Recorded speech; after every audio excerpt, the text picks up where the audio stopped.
তো ভাই ঘড়ির কাটায় বেজে গেছে হচ্ছে 8:55, মানে 9টা বাজতে যায়, ঠিক আছে। আর আমি তোমার ছিলাম হচ্ছে মাইকেল নগর ওই দিকটাই ছিলাম ভাই। আর মোটামুটি যা বুকিং ঢুকছিল, মানে কি বলবো, কোনো বুকিং নেই ভাই। ইন ড্রাইভে আধা ঘন্টা ওয়েট করেছি পুরো পাক্কা, সকালবেলা 7:30 থেকে 8টা অবধি। তারপরে দেখছি আর কিছুই যখন পাচ্ছি না, ইন ড্রাইভে কোনো বুকিং বাজছে না। একটা বুকিং বাজছিল মধ্যমগ্রাম চৌমাথা থেকে তোমার কামান্ডো হসপিটাল, ফেয়ার শুনবে কত, 409 টাকা ভাই। আমি তো অফারও করিনি কোনো রকম ভাই, এত কম ফেয়ারে যাবো না। তার থেকে কি বলবো, গাড়ি যখন সকালবেলা বের করেছি ভাই, তো কাজ তো করতে হবে। তো দেখছি আর কি কাজ করতে পারি। একটা ট্রিপ আমি লাস্টে বাধ্যতামূলক ভাই নিয়ে আসলাম, তো র্যাপিডোতে কমিশন ছিল না।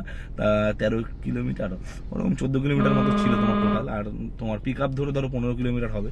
এখন বুকিং ঢুকছে ভাই এখান থেকে, কোথায় বলো তো, হ্যাঁ ন্যাশনাল লাইব্রেরি 21 কিলোমিটার। আর তোমার যে সেই আরে কি বলে র্যাপিডোতে দেখাচ্ছে 309 টাকা ভাই।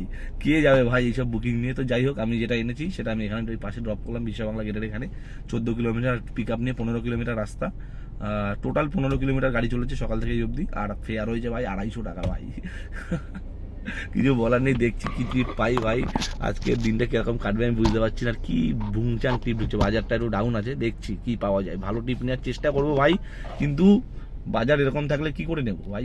দেখছি কি পাই, তোমাদের সাথে পুরো আপডেট দিচ্ছি ভাই। চ্যানেলটা সাবস্ক্রাইব করো, ভিডিওটা লাইক করো, কমেন্টও করো ভাই।